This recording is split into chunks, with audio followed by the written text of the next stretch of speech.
how did I become a legacy donor for Oasis? Well, it all started, in my house anyway, with Eskimo pies. We didn't have a lot of sweets in our house, and one hot summer day, I came in and wanted to put my head in the freezer, and there in the mist were Eskimo pies. And we never had sweets, so I knew it was a trick of some sort. And I yelled to my mom, who's in the den, "Ma, can I have an Eskimo pie?" And she said, "Yes, you can, if you give 50 cents to the American Indians." There's a big silence there, and I'm thinking, how do I give 50 cents to the American? Just leave it on the counter, and I'll send it to them. So, yeah,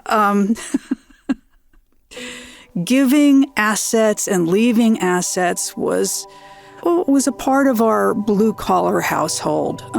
My mom would say, "Leave something for others." It was her go-to phrase. So, yeah, it was modeled to me.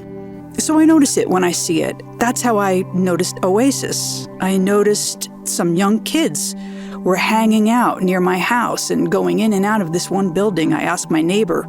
She said, "The kids are generally in crisis in some way or other. And Oasis Center is there to provide any sort of support they need." And I was really intrigued because those are my values. I feel like if you're not paying attention to youth, if we are not helping them reach their full potential, then we're missing a necessary building block for growing healthy communities.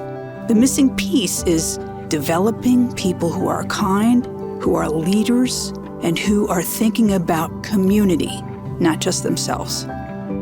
A story that drew me to Oasis, there are so many, but I'm thinking of one in particular, and that's my own.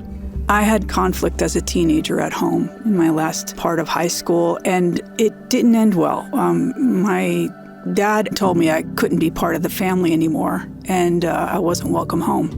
Where do you go when you have nowhere to go? I had $40.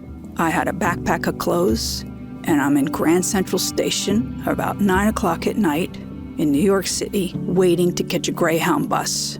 Because my sister, who was also struggling, said, "You can stay here a couple weeks and figure it out."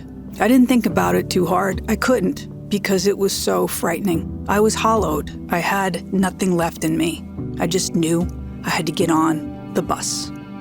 I had to secure a place to live. I thought the only way to do that is if I could get into a college there, and I got accepted.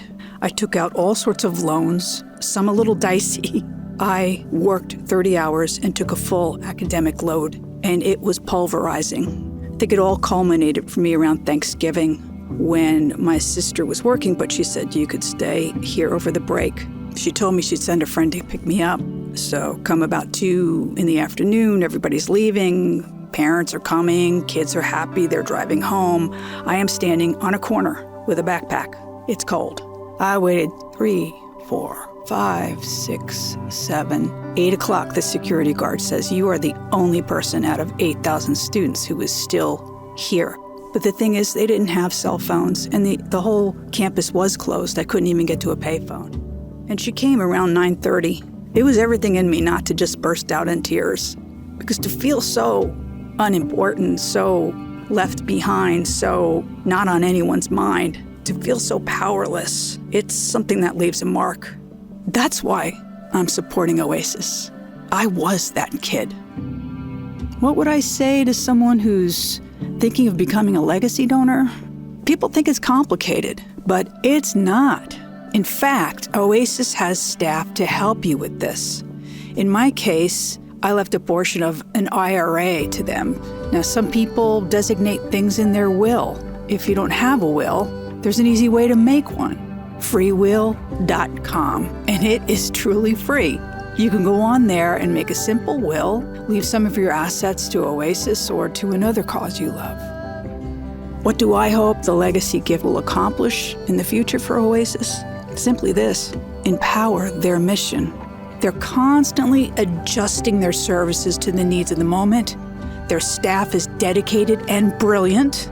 And they are changing futures, including ours here in the community, by stepping in the gaps and empowering youth. My hope is that my money will keep funding people like that, doing work like that. If you want to assure that young people thrive, think about making Oasis part of your legacy. Judy or Bradley would love to help you explore the possibilities. You can call Oasis at 615-327-4455 and ask for them. Or go to the Oasis Center website, click the Donate tab, and you'll see Judy's contact info.